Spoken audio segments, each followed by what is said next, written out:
안녕하세요. 줌살롱입니다. 포토샵 8번째 시간입니다. 이번 강좌는 레이어입니다.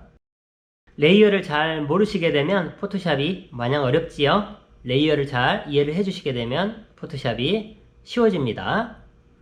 자, 바로 강의 시작할게요.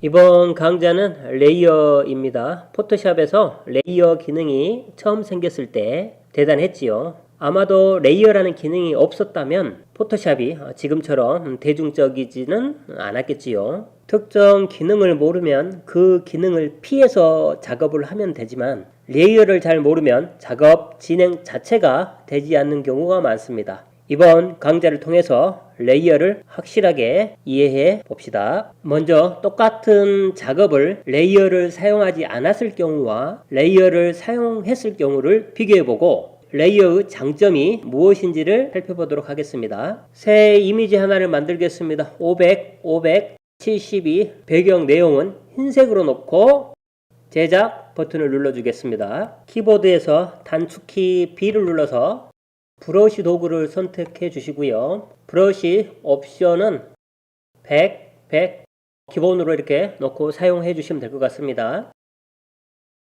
일반 브러쉬, 선명한 원, 이 브러쉬를 골라 주시고 레이어 패널을 보시면 현재 배경 하나가 활성화가 되어 있는 상태입니다. 여기에 산 하나를 그려보도록 하겠습니다. 색상 작업을 위해서 F6키를 눌러 주셔도 되고요. 색상 피커에 들어가셔서 녹색, 조금 어두운 녹색 하나를 이렇게 골라주도록 하겠습니다. 확인 눌러주고 브러쉬 크기는 적당하게 키워주신 다음에 산 하나를 그려보도록 하겠습니다. 자, 이렇게 그려주시고요. 브러쉬 크기를 좀 줄여서 색상도 또 바꿔주시고 이 정도 줄까요?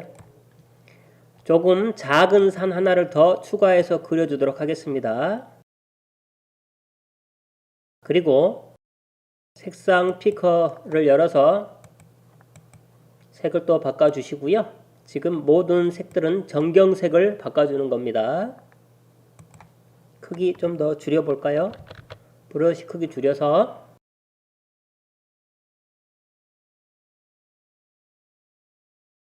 태양입니다. 이와 같이 태양 하나를 그려주도록 하겠습니다. 현재 세 가지 요소, 큰 산, 작은 산, 태양 하나가 모두 배경이라는 공간 안에 작업이 된 상태입니다. 계속해서 동일한 조건으로 새 이미지 파일 하나를 만들어 보겠습니다.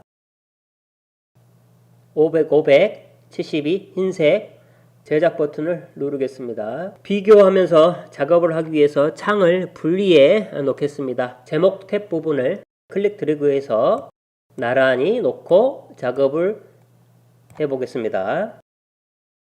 브러쉬 이쪽에 보시면 여기 스포이드 도구가 있지요. 스포이드 도구를 이용해서 작업한 이미지 특정 부분의 색을 추출해서 정경색으로 가져올 수가 있습니다.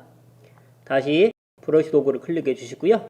브러쉬 크기를 적절하게 조절해 주신 다음에 이 레이어 패널 배경에서 작업을 절대 하지 않고요. 새 레이어 만들기 이 버튼을 클릭해서 레이어 하나를 추가해 놓겠습니다. 레이어 1 이 부분을 클릭해서 이름을 큰 산이라고 엔터 이름을 바꿔주도록 하겠습니다. 그리고 이 부분에다가 이 모양과 비슷하게 큰 산 하나를 추가해서 그려보겠습니다. 됐지요? 같은 방법으로 다시 새 레이어 하나를 더 추가해 주시고요. 이름을 작은 산이라고 할까요? 그리고 이 색을 사용을 하기 위해서 스포이드 도구를 가지 말고요. 이번에는 Alt키를 살짝 눌러 보십시오. 브러쉬 도구가 선택이 되어 있는 상태에서 Alt키를 살짝 누르면 바로 스포이드 도구를 사용할 수가 있습니다. 클릭해서 전경색을 작은 산 이 부분과 동일하게 바꿔주신 다음에 마찬가지로 작은 산 레이어에 대충 하나를 그려주겠습니다. 계속해서 같은 방법으로 새 레이어를 하나 더 추가하고요. 이름을 태양이라고 바꾸겠습니다. 역시 Alt 키를 누른 상태에서 스포이드 도구로 잠시 전환한 다음에 태양색을 추출하시고요. 브러쉬 크기 좀 작아야 되겠죠. 태양 레이어 상에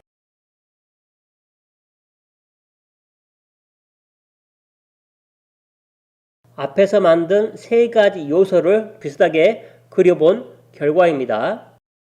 두 작업을 나란히 놓고 보시면 결과적으로는 비슷해 보이죠? 첫 번째 경우는 모든 요소들이 배경이라는 하나의 공간 안에서 작업이 된 경우지요. 잠시 이동 도구를 이용하여 이동해 보겠습니다. 이동 도구를 클릭하시고요. 이동해 보시면은 자, 배경 부분은 자물쇠가 채워져 있지요. 그래서 이동 자체가 안 되는 경우입니다. 그래서 일반 레이어로 변환을 해주시고 잠시 이동을 해 보도록 하겠습니다. 어때요? 덧칠이 되고 붙어있는 상태이기 때문에 요소별 수정 작업이 어려운 하나의 완성형 이미지라고 보시면 됩니다. 자, 다 붙어있지요. 반면에 두 번째 작업, 이 부분 레이어를 이용한 작업입니다. 두 번째 경우는 모든 요소들이 독립된 공간 안에 만들어진 경우입니다. 그 공간이 레이어입니다. 즉 레이어란 층을 갖는 투명한 공간을 말합니다. 그리고 이 공간 안에 그림이나 사진, 글자 등이 놓이게 된다고 보시면 되겠습니다.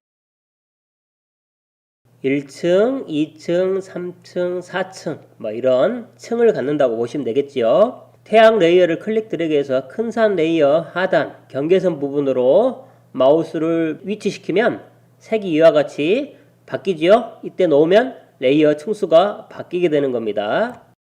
이와 같이 태양 레이어가 큰 산 아래로 이동이 된 게 보이지요. 작은 산 레이어도 큰 산 레이어 아래까지 당겨서 이렇게 놓으시면 층수가 바뀐 것을 알 수 있겠습니다.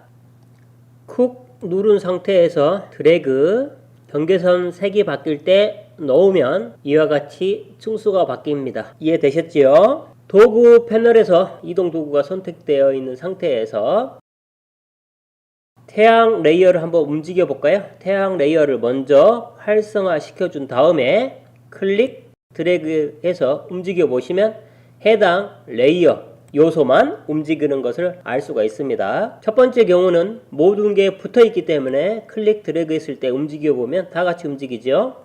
두 번째 경우는 특정한 레이어만 움직일 수가 있습니다. 레이어를 삭제해 보겠습니다. 예를 들어서 작은 산 레이어를 삭제하고자 할 경우는 클릭 드래그해서 쓰레기통까지 드래그 해 주셔도 되고요. 컨트롤 Z 삭제하고자 하는 레이어가 선택된 상태에서 델리트 키만 눌러주셔도 되겠습니다. 삭제가 됐죠? 이번에는 똑같은 레이어 하나를 더 복제해 보겠습니다. 복제하는 방법은 한 4가지 정도가 있는데요. 그 중에서 하나의 방법은 이동 도구로 이동을 할 때 Alt 키를 살짝 누르고 클릭 드래그해서 이동해 주시면 레이어가 바로 이와 같이 복제가 되는 겁니다. 이름을 다시 작은 산으로 바꿔볼까요?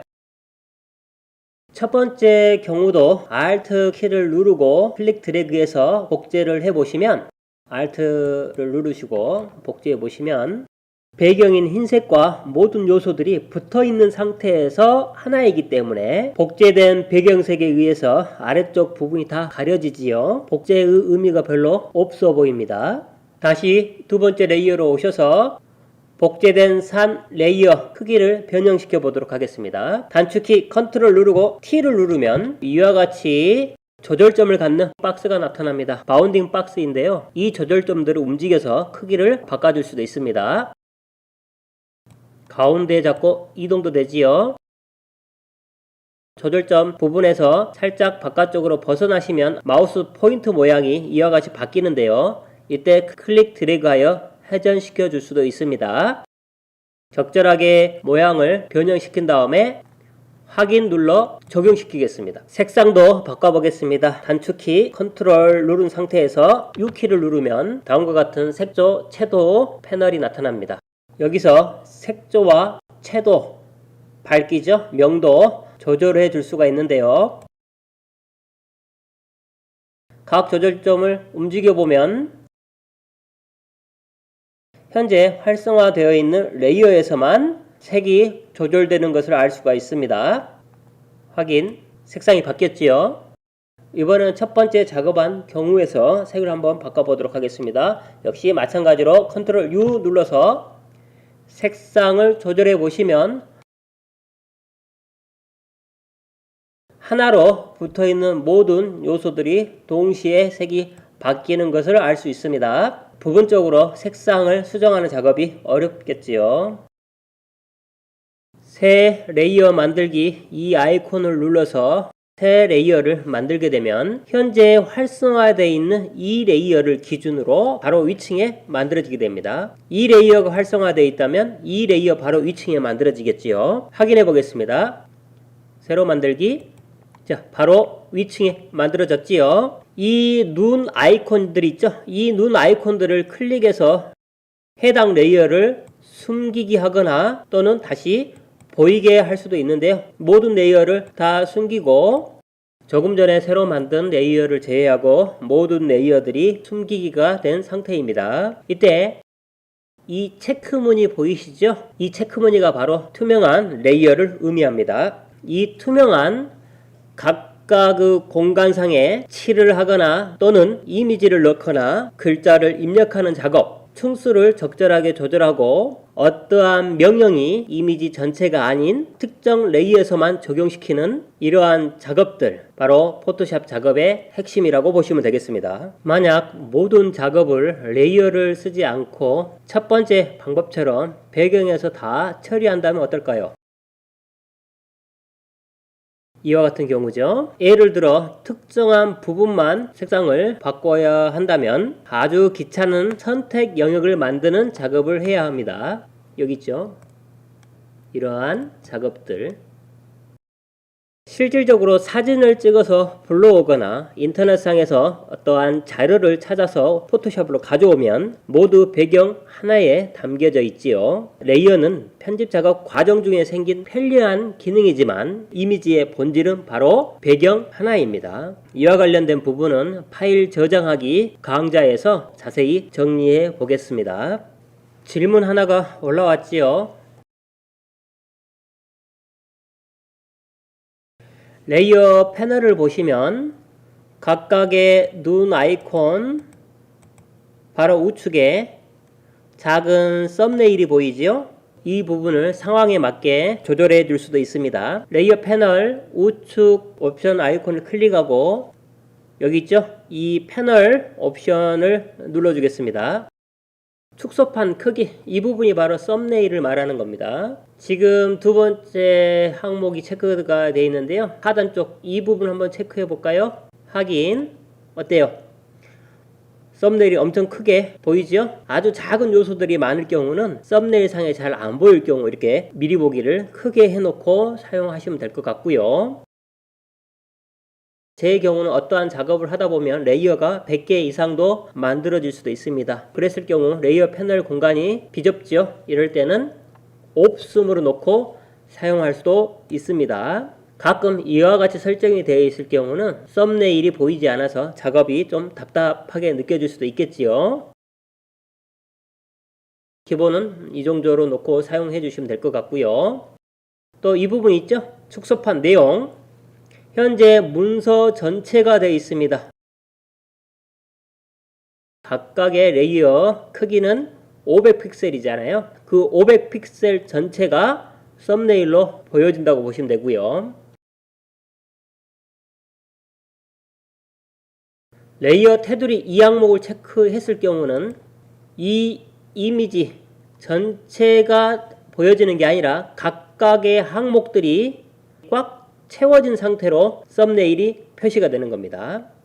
썸네일과 관련된 부분을 조금 더 빠르게 지정해주고 싶으면 바로 썸네일 부분을 마우스 오른쪽 눌러서 여기서 바로 지정해 줄 수도 있습니다. 이번 강좌는 레이어 개념을 파악하는 정도입니다. 다음 강좌에서는 레이어가 가지고 있는 편리한 기능들을 꼼꼼하게 살펴보도록 하겠습니다. 이번 강좌 여기서 마무리하겠습니다.